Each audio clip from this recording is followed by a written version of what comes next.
So at the onset, I would like to welcome Dr. Dipan Sahu for this program. Uh, he accepted our invitation readily at a very short notice, and so the thing which the responsibility which she gave to me is to introduce the center and to talk about the other activities which are going on in the institute. So I would like to inform that in 2015, we established a center in the institute that is called CIIE, that is the Center for Innovation, Incubation, and Entrepreneurship. And we have a well settled policy framework for this center, which takes care of the rules and regulation for the startups and starting from the inception to equity and their exit. Apart from it, there is a patent uh, unit of the same center itself. And then in 2019, we introduced a new center, which is called Naresh Vashisht Centre for Tinkering and Innovation, NVCTI, which is basically a center which involves a state-of-art tinkering lab, which is open to our student as well as to the society. And uh, this lab is coming up with the help of our alumni, Professor Mr. Naresh Vashisht ji, and uh, the basic role of this center is to provide innovative workspace to our student as well as to the society, and to take care of the activities, the innovation activities in the institution, so that we can create a large number of startups and patents and intellectual property. So this is the activity which this center is doing, and in 5 years of the establishment of CII, we have produced more than 20 startups which are doing good in the market, and large number of patents are there. So this is in brief what I thought that I should inform to the audience and to Dipanji. So since now the time is changing and this new uh, this startup and innovation policy has come up, we are continuously modifying our own policies in line with the policy given by Niti Aayog and by MIC. So it will be nice hearing Deepanji, so that we can be more clear about our objectives, and the audience also come to know that what is in which direction the whole scenario is going on. So thank you for joining Deepanji, and thanks for all the persons who are present here. Thank you. Thank you, sir. Thank you, sir. Before I introduce our speaker and hand over the session to him, I have a small request for all our audience. The first one being, kindly mute your microphones at all times during the sessions. And the second is that please put your questions in the chat box. If you are on YouTube or on Zoom, kindly put your questions in the chat box. Moving on, today we have Mr. Dipan Sahu. He is Assistant Innovation Director with Ministry of Education's Innovation Cell, AICTE. He has been the core team member of implementation team for National Innovation and Startup Policy for higher education institutions. He has also played a lead role in designing and implementation of a number of other major national policy initiatives. Sir, I welcome you today, and I hand over the session to you as we move on to our expert talk. Thank you, Niharika, for a very brief introduction, and also why I'm thanking you, because in many programs I don't know from where institutes are getting about me or the introduction, but they used to talk about so many things, starting from my schools, from my student like college days to till date, and they mix so many things. But here you're trying to focus to the only the things which is required to be communicated. So thank you for this. And also I will thank to Professor Pankaj Misra ji for arranging this kind of session. And you are naming it is a Vimarsh 2.0. So definitely it is going to justifying its name. And as I was told that since last few days you are organizing the sessions on different points, like different areas like NEP, and also on IPR policy. So it is actually need of the hour, because see, when you conduct this kind of sessions and you are bringing the experts, and also you are the audience, like students, faculties, and the institutions, they are the part of this kind of session. First thing is that they're getting aware about different provisions and the programs under the different policies. And so once the awareness is being created, then this awareness actually develop the kind of a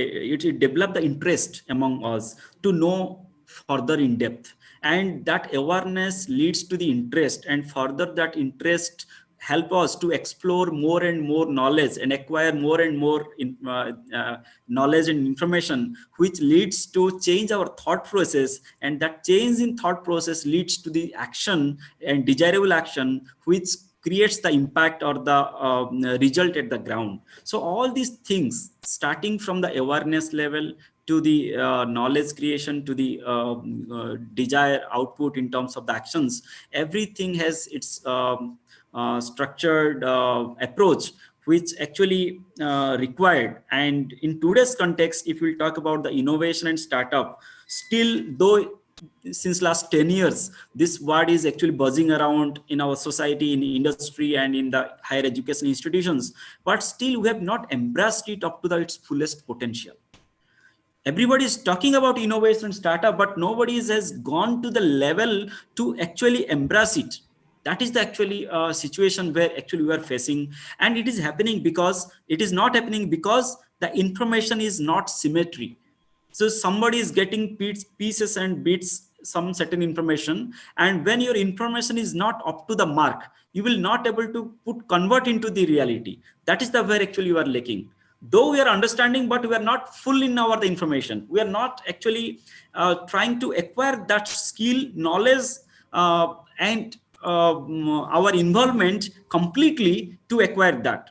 And I think you all are the scientists, and you all are in the academic in a very reputed institute.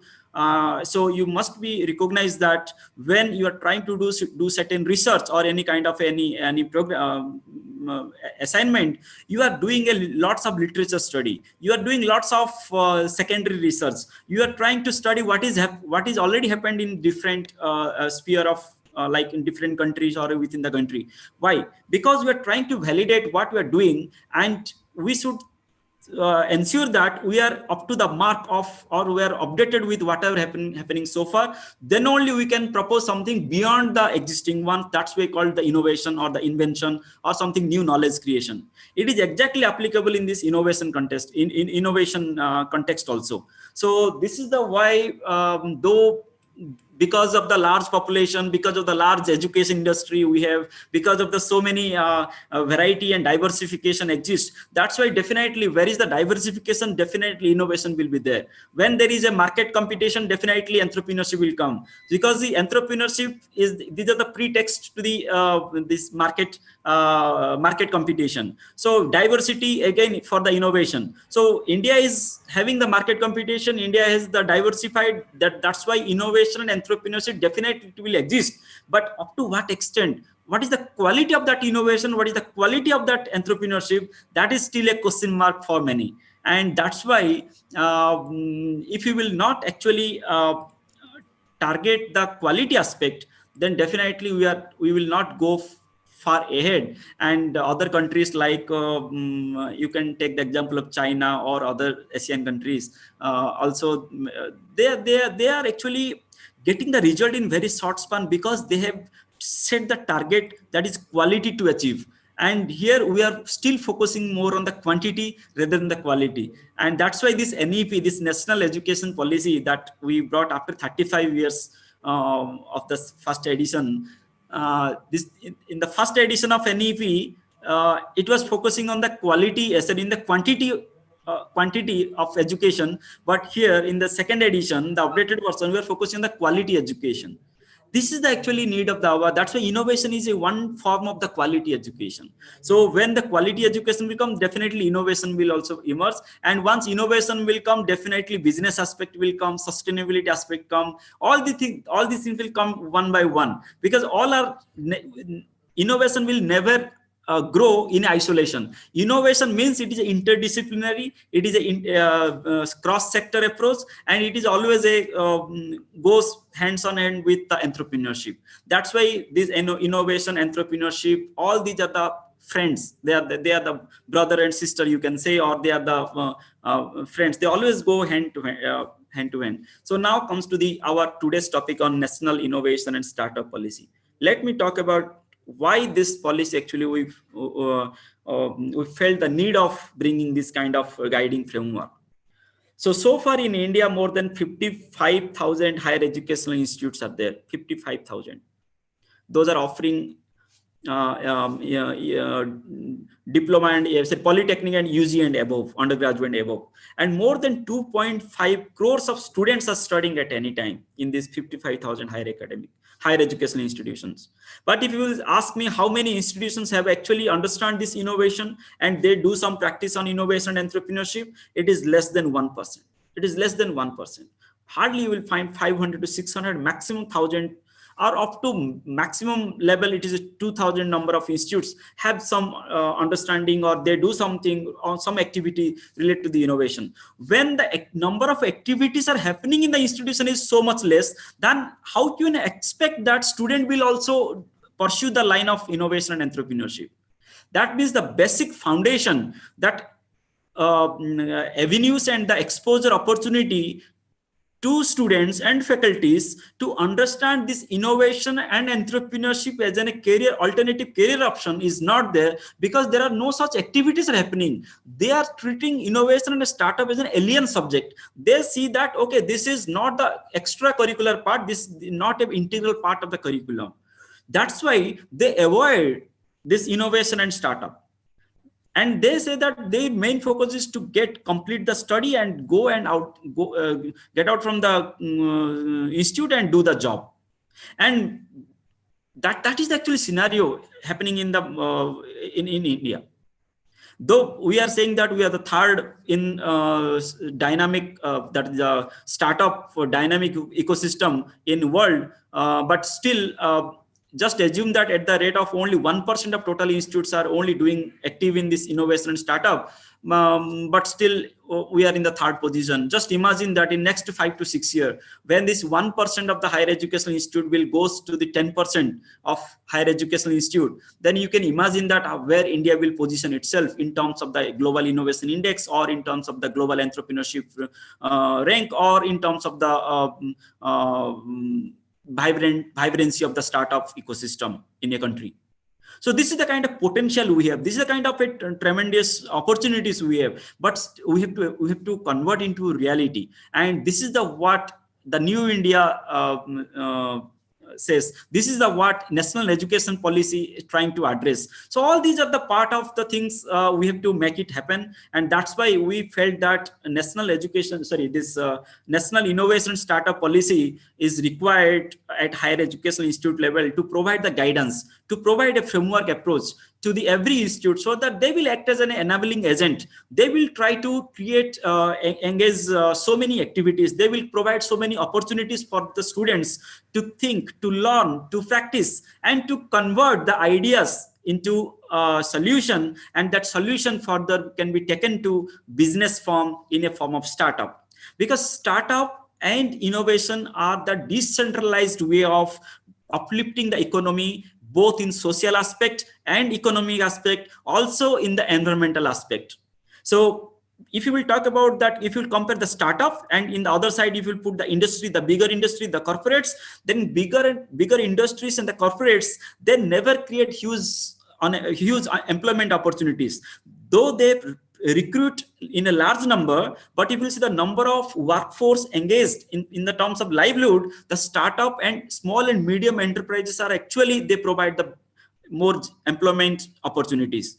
And if you see the wealth generation, wealth distribution, then startup and innovations are the best tool compared to the bigger industries. That's why in case of India, when we have this much, we have lots of resources, but there are so many brains and the youths. More than 60% of the population are in the youth category from 25 to 45. So to make these young brains and to create more wealth out of all these human capital that we have, then definitely we need innovation and startup approach. Also, we need to upgrade ourselves in terms of the entrepreneurship qualities and also the creative tendencies among us. That's why we started, AICTE started with student startup policy first in 2017, but later Ministry of Education, during that time it was Ministry of HRD, they said that why the innovation is only for the technical institutions, why it is not for the non-technical institutions.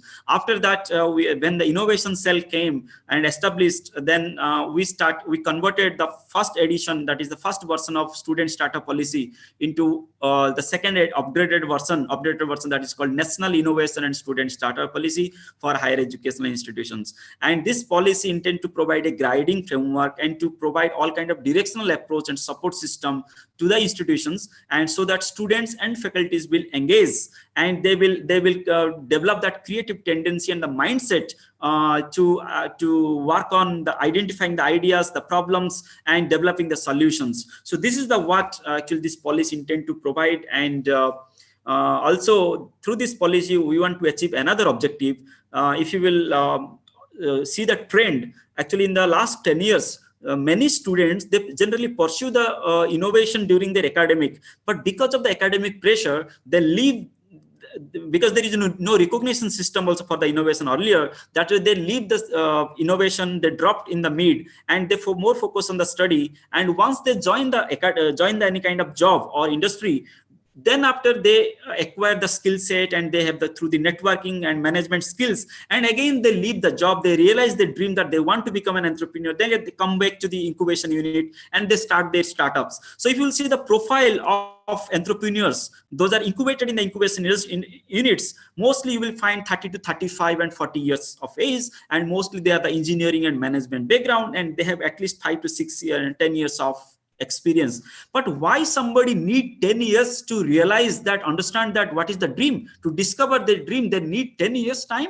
and they have to complete the academic, and they have to spend 10 years time in the industry to get that skill. Why not this innovation and entrepreneurship skill can be acquired during the period of the academic? This is the point actually where we are striking, where this policy is trying to provide. And to make it happen, there is need of so many aspects, like infrastructure is required, service support is required, then mentorship support is required, then at the governance level also there is changes are required. So this policy has focused on 6 major areas, and it is prescribed all the changes and the reforms and the improvements that one higher educational institute can do. And that is the way we are providing this certain guidance. And also we have explained certain areas which was still a gray area for many institutions. Gray areas means that is nobody has touched, no policy has been addressed that aspect. One of the gray area is called IP, intellectual property right, ownership, and revenue sharing mechanism in higher educational institutions. So if you will if you will go to any institutions, largely it is not much clear. So what they are doing, they are getting funding support from different ministries, from different industries, and through that funding support they conduct so many research, and through that research they definitely intellectual property is generating. But largely this IP resides with the institute in the laboratory, and the person who is in charge, like the faculty, they are getting the ownership. In some cases, they never put institute's name as a co-owner, and the students, those are engaged, those are the part of this generating that IP. They are happy with just getting a certificate, and they are not taking ownership. So that intellectual property generated through this process, nobody has the ownership, and largely it resides at the laboratory, and that's why the technology transfer rate in Indian context, in Indian higher educational institutes are minimal, and that's why we are not able to generate value out of the technologies or the knowledges we have created in our higher educational institutions. So this is one of the gray area that we have found, which we try to address with so many clauses. The second gray area is that faculty startup. Largely involvement of any startup in involvement of any faculty in startup is not considered as a legitimate activity. But through this policy, we are trying to bring the legitimacy in the activities. If any faculty has developed any technology or business idea during the association with the institute, and that business idea and the technology is innovative and it is developed in-house, and if that faculty wants to take it to in a form of startup, that's also they should be permitted with permission from the from that institute. And that's why we prescribe that how this thing will happen, and one faculty also can involve in innovation and startup activities, and for that he will also get recognition, and how it will, these things will be included as part of the performance metrics, and also there will be a kind of a clear-cut revenue sharing mechanism, or also there will be how that conflict can be reduced. And also simultaneously faculty will engage in teaching and learning activities without compromising the quality of teaching and learning. So all these things we are trying to address in this through this policy. So I will not take much time. I will come to I will only show one slide, and through that one slide, or if required, I will take another 3-4 slides to explain you that how this policy is trying to address different aspects. So, as I said, this NISP, National Innovation and Startup Policy, has 6 thrust areas. The first thrust area is called Higher Educational Institute at the strategy level, at the governance level. Many higher educational institutions, they are still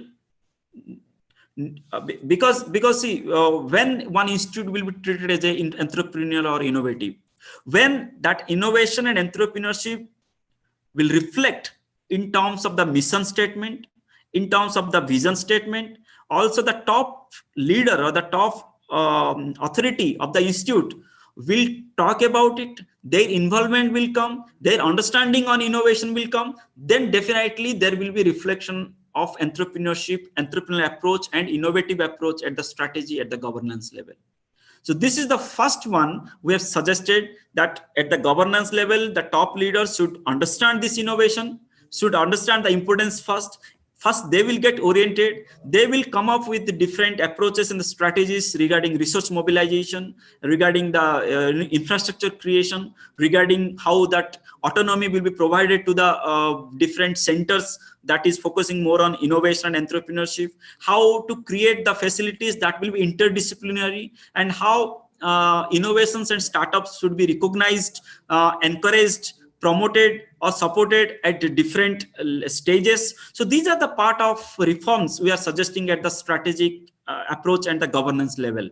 So this is the one thrust area. So under this thrust area, there are 2 sub thrust areas. One is suggesting on that how institutes should do so many programs, activities, also facilities, so that there will be a pipeline of innovations and there will be pathways for entrepreneurs will be created in the institute. So through this, through the conduct of so many activities, programs, facilities, and the processes, so when the institute will able to create a critical mass of innovators and entrepreneurs in the campus, then definitely this critical number of entrepreneurs and innovators try to impact and infect other youths and the minds to see the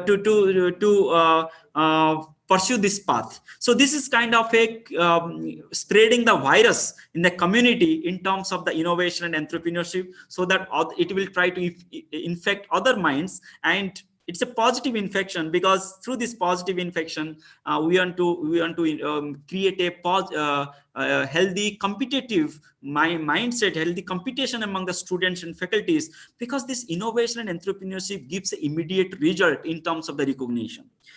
I think you will also understand, you will also agree with my point. So consider in a classroom, there are students, there are 200 or 300 students, and out of this, at the end of semester, when you are going to announce any result, you will only find 1 or 2 or maximum 3 students. Those will be secured first position, second position, and third position.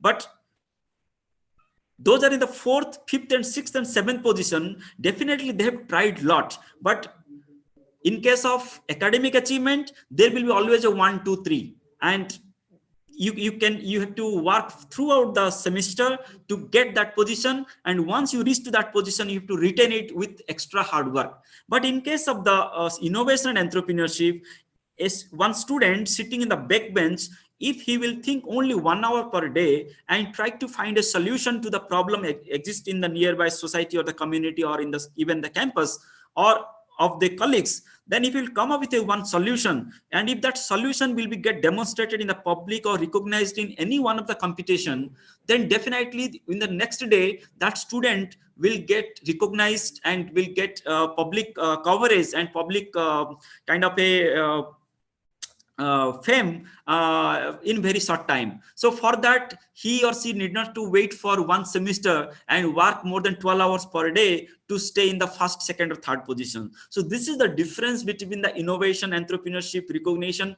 and if you want to only to create recognition or through the only academic achievements. So this is the one way institute can focus that how to create more such entrepreneurs and more such innovators in the campus. And second one is called building organizational capacity and human resources and incentives. This is another key areas actually which is very, very required, because you can focus, you can conduct the activities, you can create more potential innovators and entrepreneurs, but to convert that potential to a real entrepreneur, to a real innovator, you need competent persons. You need kind of a role models. You need leaders who is going to inspire others. So definitely every institute have the incubation unit or the pre-incubation unit or other innovation facilities, but if the management staff or the technical staff or the business the top management will not have that capacity to drive that center with proper skill set and mindset, then that center will not going to create much impact, or will not going to create good number of innovators and entrepreneurs. So building the capacity of these people, those are managing the resources, is also very, very important. And those will involve, definitely they will get the salary, not an issue, but in addition to the salary, what other things that we can create, like there is a non-financial incentives or financial incentives, or including these activities under the performance metrics of the individuals, so that they will motivate to provide or to contribute more and more, and even they will also increase the they will also go for upgrading their skill set on regular basis. So this is the first two component that's we prescribed as part of this strategy and governance to promote innovation and entrepreneurship. If you'll come to the second thrust area, that defines the norms for faculty and student driven innovation, the startups. So we classified that stakeholders, generally faculties, students, and staff. Those are the potential stakeholders. Those will get benefit directly through this approach. That's why we try to prescribe the norms for these faculties, students, and the staffs. So the first one is called that when let's discuss about the students, and then I will come to the faculties. So now this involvement in startup activities is now it's a legitimate activity, and student and faculties can engage in startup. They can involve in startup, or they can float a startup during the academic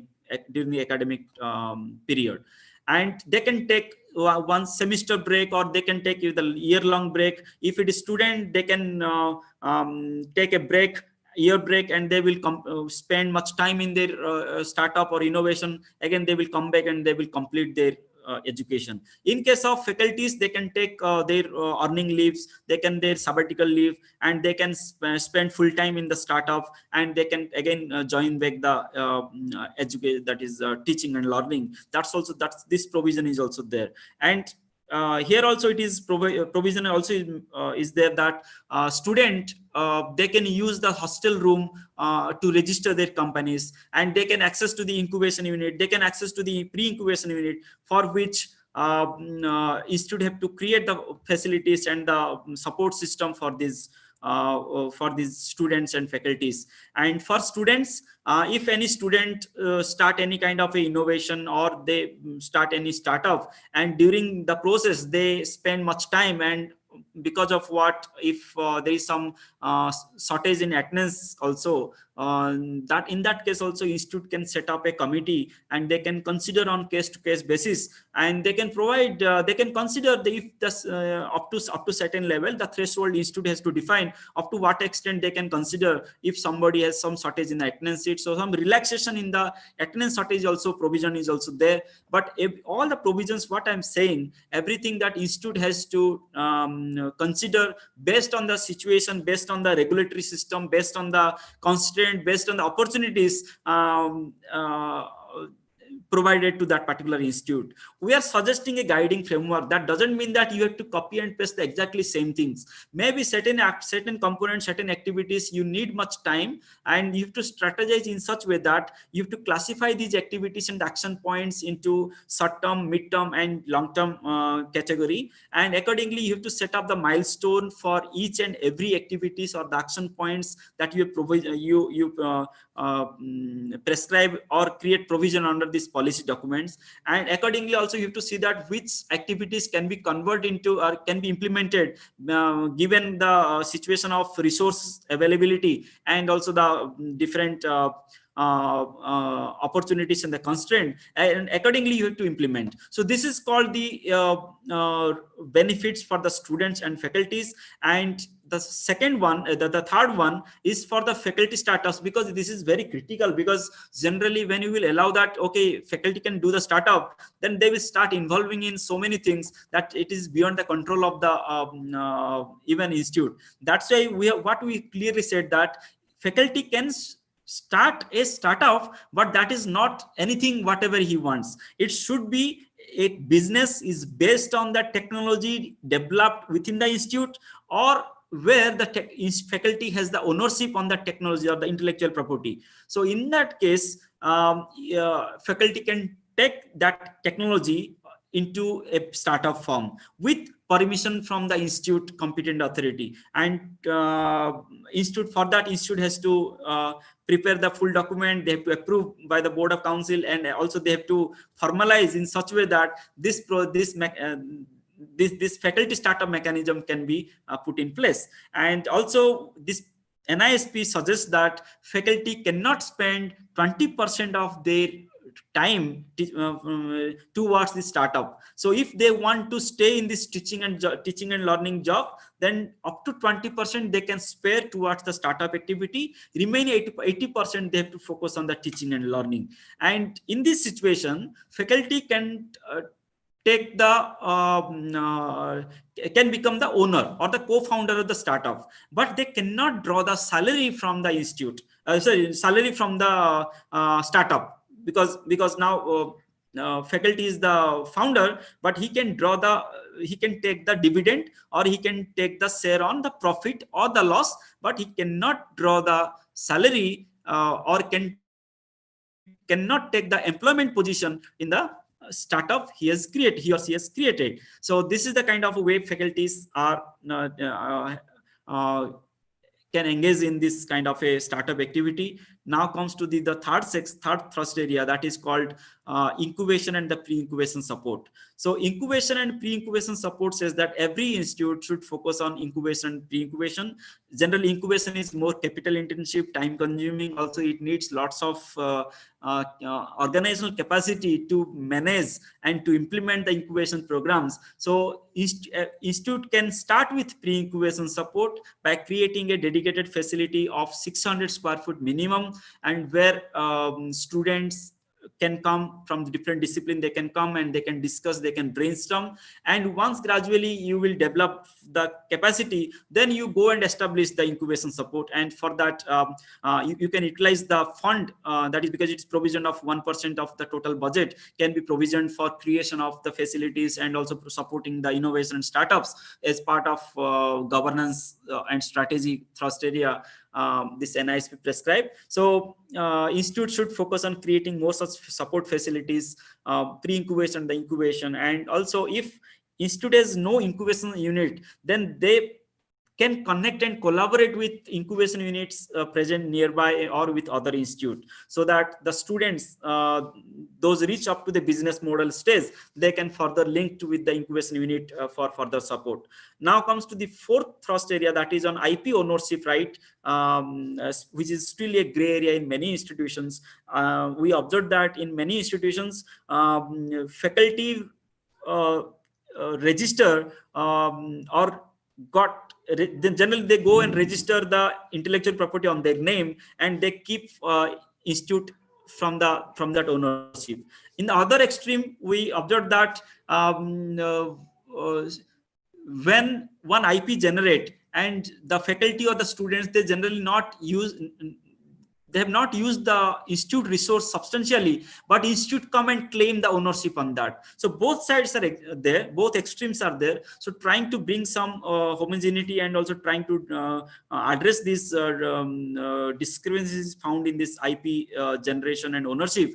What this NISP prescribes is that if any IP generated where institutes resource, like in terms of the finance, in terms of the laboratory, in terms of other things that has been used substantially, in that case institutes should have the co-ownership on that IP. But whereas in the other context, where if any IP generated where where the student and faculty, they have developed that IP on their own without consuming the institute's resources substantially, they have only used the internet kind of things, then institute cannot claim ownership on that IP. So we are trying to bring address the both extreme side of IP ownership. Also this NISP prescribes that in case of hardware, it is the up to 4% licensing and royalty sharing mechanism also can be there, and in case of software also there is some mechanism we have prescribed. So these are the kind of IP ownership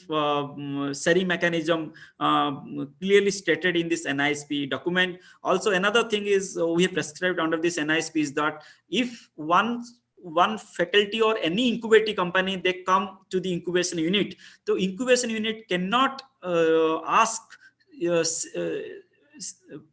equity or the share on the day one. There should be minimum 3 months of cooling period or the buffer time, where institute the incubation unit will provide the services in terms of returning, expecting some rent, and the incubating company has to get comfort that, or will get confidence that if they will continue with this incubation unit for after 3 months and the period, then definitely they are going to get benefit. So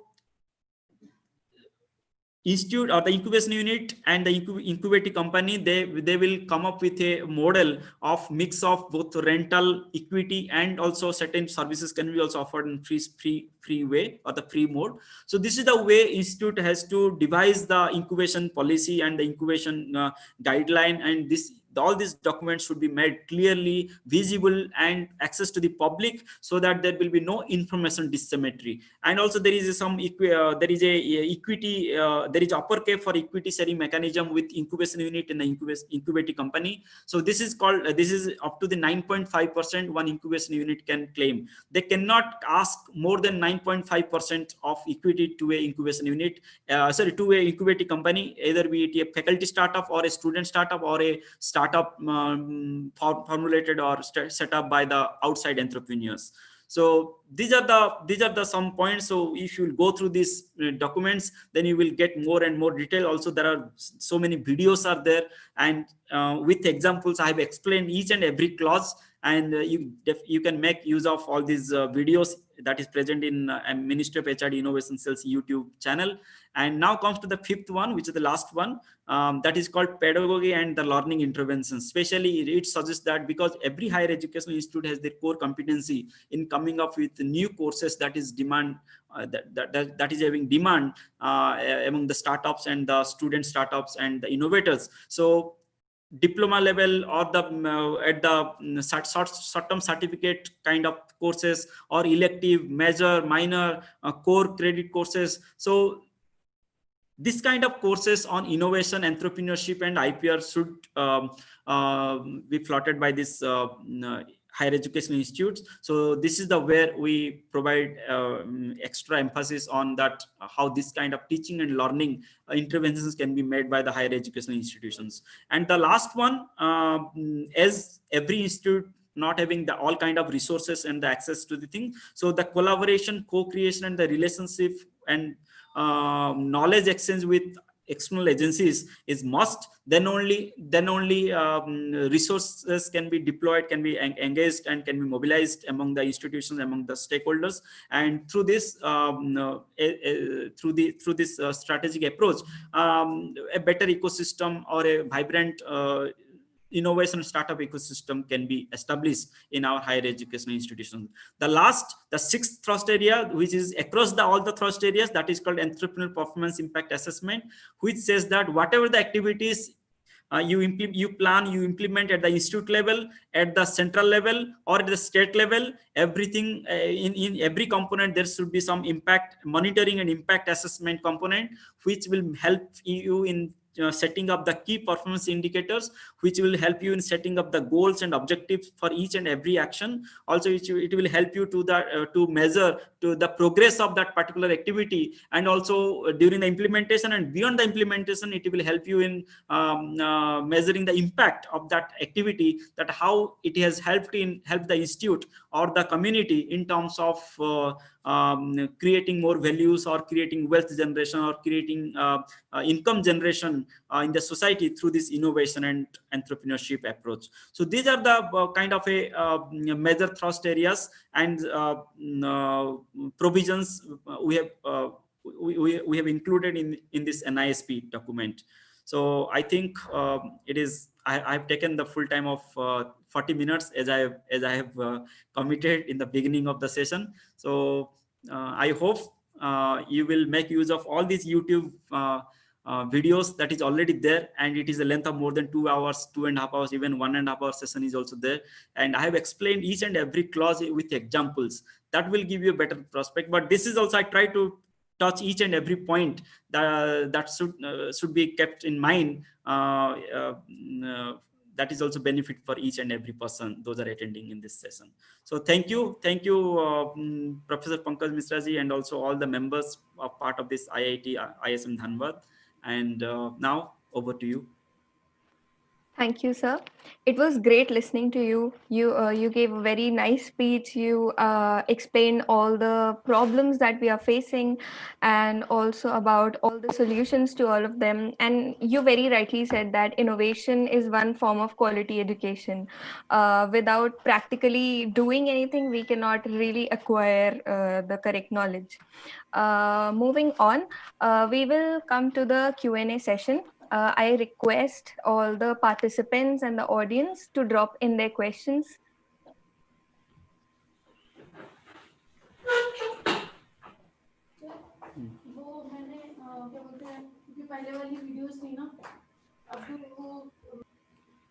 There is some question in the YouTube. Yes, sir. Yeah, I have already forwarded that to Niharika, sir. Please see your chat box. You start with that. Sir, our first question is from Mr. Shubham. He is asking that we are a startup company initiated during the pandemic. So how can our company get support from NISP?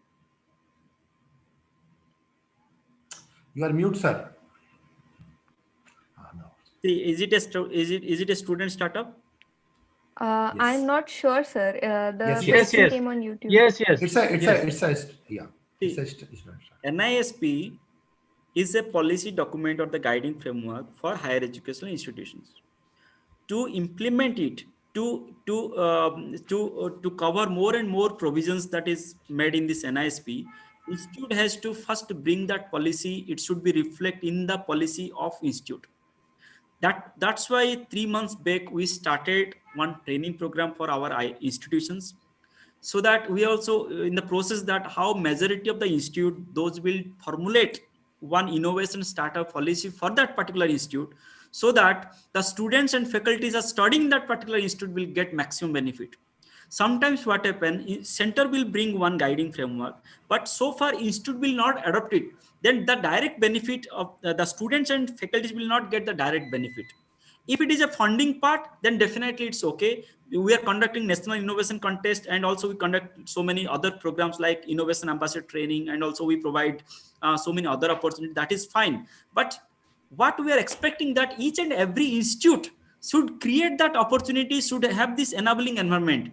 So just take the example of IIT, ISM Dhanbad. So if your incubation unit is there, and definitely that incubation unit have this all kind of different schemes in the programs, then that particular student startup who is mentioning, first he should approach to the IIT Dhanbad incubation unit first, and we'll talk with the innovation ambassadors. Also they can talk with the IIC members like IIC startup cell coordinator or IIC IPR coordinator and IIC president and IIC vice president and the convener, to get the first level of guidance that where that person, where he or she should go. So this is the kind of a mentorship panel, kind of a first level of mentorship pool that we have created through this Institutions Innovation Council program.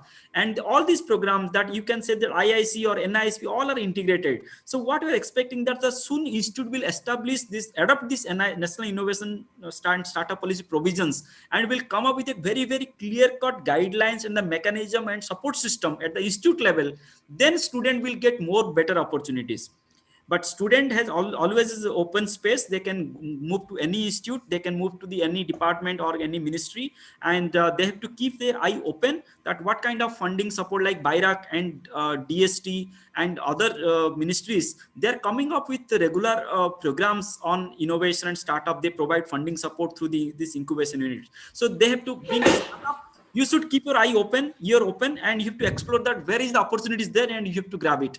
If you will not do this, if you will wait that somebody will come and help you, then it is never going to happen, and definitely you will not get the opportunities. So please, and also another one thing I will tell, don't wait for the government fund. Always go for the fundraise from the market, like go for the angel, VC, and also other investment fund rather than the grant, because grant fund always release in very late, and when the money will come, you will lose your hope, you will lose your passion, and sometimes you will also drop that idea also. So don't wait for government grant. If it came, it is okay, but don't wait, and go to the market, approach to the angel investor or other financial institutions to get funded. Right. Thank you, sir. I have one question on my behalf, and when I ask it, I'll be speaking on behalf of the whole educational institutes fraternity. We are having students who are interested in startups and entrepreneurship, but there is a problem with the students that they are still scared about not having a fixed job or a fixed salary. So how can we make sure that the students get a comfortable environment and a comfortable thinking procedure? See, what you said, Niharika, you have asked very right question, but only the simple answer I will tell that confidence. When we have lack of confidence, all these things came. So the basic thing is that we have lack of confidence, and confidence comes with practice. When we fail repeatedly, then only we learn from each failure, and that helps us in getting the confidence. And there is one proverb in the startup that is called golden formula in startup, that start early and fail fast. See, whenever you are thinking something, if you think it is innovative, we are not asking that get it certified from other that it is innovative. Just ask yourself, It is a small or big, that doesn't matter. If you think something is innovative, start early. So that means the sooner you will start, the sooner you will fail. So start early and fail fast is the technique and the formula through which you will able to through that failure you will gain the, you will learn it, and also you will gain the confidence. And in every stage what you will gain, in next stage you will not do the mistake, you will not repeat that same mistake. And that is the process of confidence development. And why you are suggesting that you do this during the academic itself? Because in the academic we are risk aversive. Our hostel is there, food is already secured, study is secured, classroom is there, and we have nothing to lose. And during the academic, if you will practice this, start early and fail fast, right, then actually during the academic itself you will get certain experience. And also by the end of when you will complete your academic, you will have the minimum business model in your hand, so that you will approach to any incubation unit and you can pitch and you can get the incubation support. And actually this is the beginning of the, actually will give you a big beginning to your startup and your entrepreneurship journey. And what you were asked, that is called confidence. And just find the answer, that how to build the confidence. And I have given one formula for that, that is called start early and fail fast. Thank you, sir. Thanks a lot. Yes. So I have few comments and one question, Deepan. This question is related to the policy itself. When we go through the policy, I found that the policy actually intends to make very deep-rooted changes and demand sincerity, basically, as you talked. Okay, and the involvement of the topmost administrator of any institution. Otherwise, if it is not in the interest of the topmost administrators are taking interest to it, then this is not going to come into the root, because it talks about changing the curriculum as per the requirement of the coming time, as well as the policy regarding the evaluation and the promotions and all sorts of things. So and this needs a whole sort of the mindset, the full commitment of the organization. But what I feel sometimes that invariably there are inertia. Okay. So what is your experience in terms of this? How different IITs, central universities, and universities, and the Institute of National Importance, they are responding, and how they are changing their policies in the light of this NISP? See, if you will ask me, because I think this can be discussed in length, but if you'll ask me in a very briefly to mention, as I said, there are 55,000 institutes, and there are only 500 to 600 institutes. Those are actually doing something in the area of innovation and startup. Then definitely all IITs and up to some extent the NITs, and majorly this deemed university, private universities, and recently established private institutions, they are generally getting into this list. So IITs, definitely they have their competitive advantage. They have there is some advantage with that, because the students, those are coming into this system, they are having high IQ level, and they generally never wait for the professor to teach them. They generally explore on their own that how to acquire knowledge. So when you have that attitude of learning, when you have that attitude of acquiring something on your own, that is we call self-motivation. And the self-motivation is the beginning point of the entrepreneurship career. So the self-motivation, if something is within you, you are searching, then definitely it will help you to go to the next level of opportunity identification. So self-motivation, opportunity identification, then getting into the that how to complete the things on task, and risk-taking tendency. All these are the part of the individuals which leads them towards the entrepreneurship. And largely in IITs and in some extent some NITs, but also in the other context, the deemed universities, especially the private universities, because they have changed the structure at the strategic level. That is that they are trying to bring lots of dynamism and the kind of autonomy into the system. That's why this entrepreneurs are happening, and this is a good news. And that's why we thought that if we have taken some example like some universities and some IITs, and we thought, why, if it is happening in the some IITs, then why it can't happen in other institutions? That's why after studying the whole things, then we have tried to create some provisions and prescribed that how to make some changes in the governance and strategic level. So, but still the number is very low. And through this policy, we are trying to develop a competitive mindset, and we are trying to set certain example. And also the policy documents developed in certain IITs or the other institution, when it will be get public access to the public, other institute will try to study these models. And that's why we are trying to create the models and case studies of different institutions, and we will make it public so that other institute will study it. They will understand what are the difficulties, how they cross the path of creating that ecosystem. So it is kind of a cross learning and cross sharing of the knowledges, and through that only we can do. We cannot do it through a carrot and stick mode. So this is not possible. Yes, actually, why I asked this thing, because when we were going through the policy, we found that it is so systematic, and try to change the system from the root itself. So instead of getting talents from IITs or from NITs or from central universities, now and then, okay, it tried to get it in a systematic way, systematize the whole thing, to tap the talent which is there. Because most of the people, if you study the placements and other things, or the mentality of the students which are getting enrolled in such organizations, 90%, 95%, they have, from the beginning itself, from the day of inception, their target of placement and going abroad and setting up somewhere else.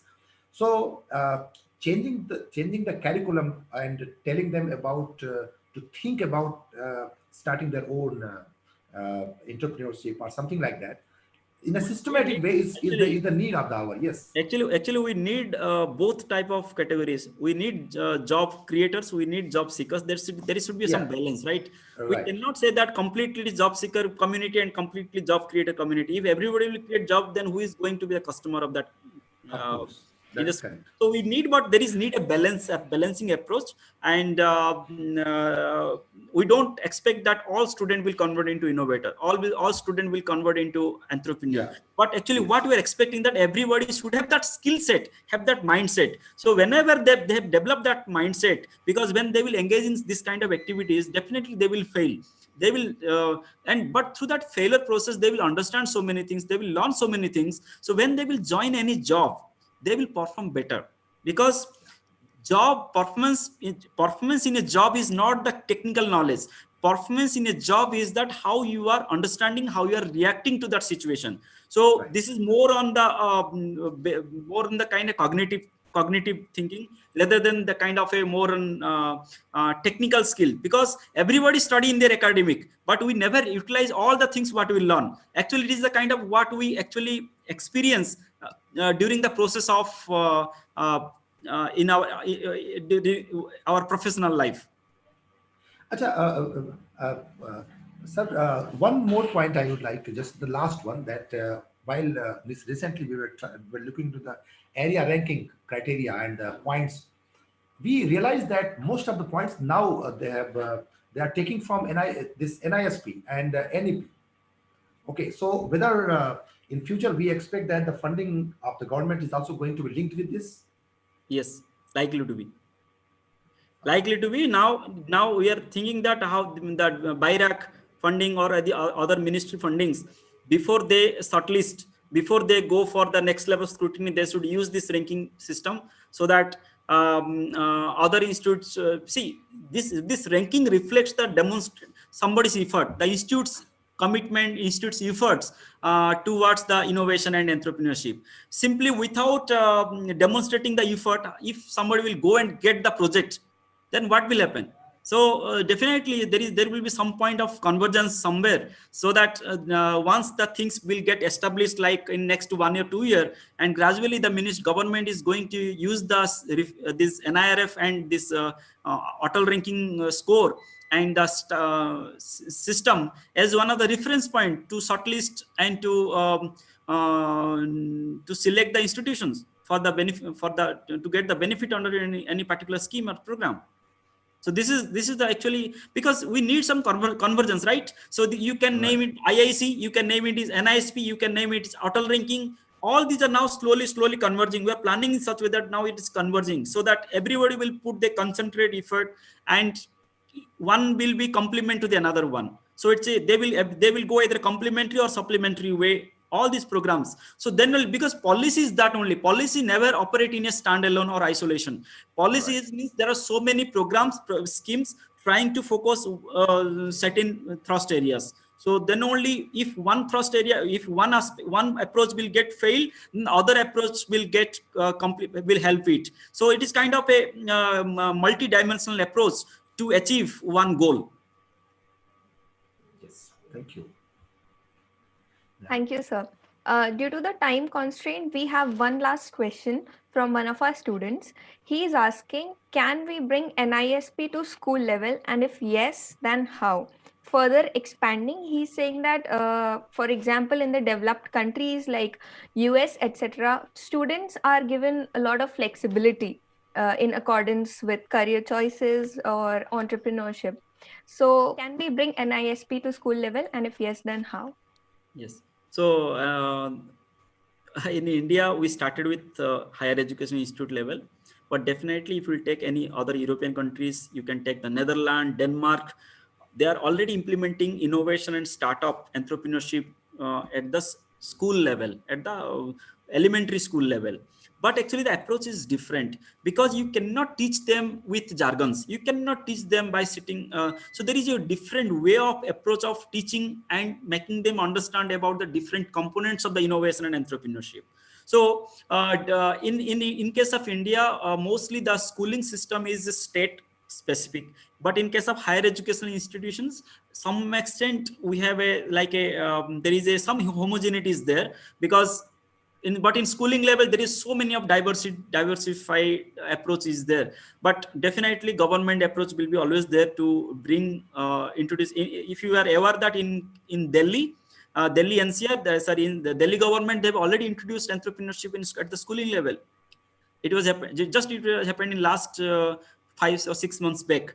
I don't know up to what extent they have implemented it, but they have introduced. So similarly, many private public schools also, they now started teaching about entrepreneurship. They are giving some example of other peoples and the entrepreneurs. They through the place and activities, they are trying to teach them how to take decision, and that decision is related to innovation and entrepreneurship.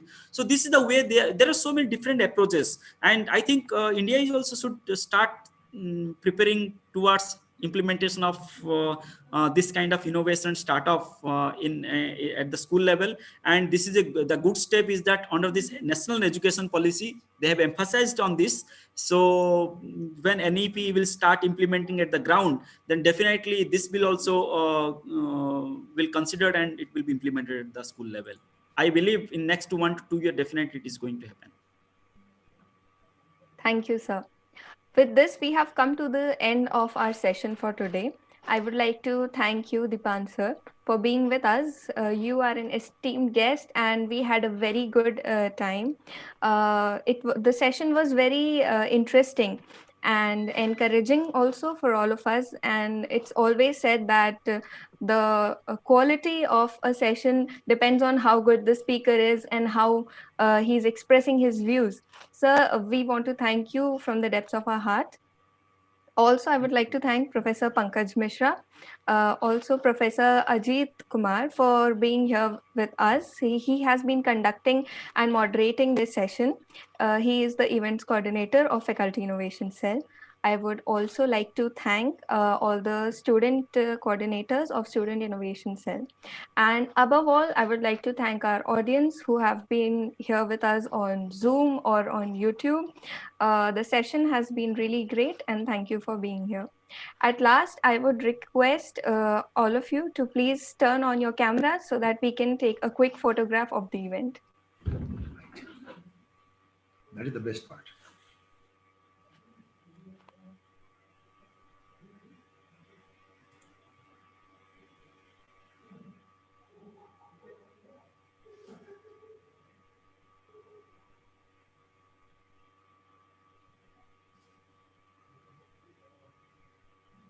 Okay. I think we are done with the photograph. Pankaj sir, do you want to add anything?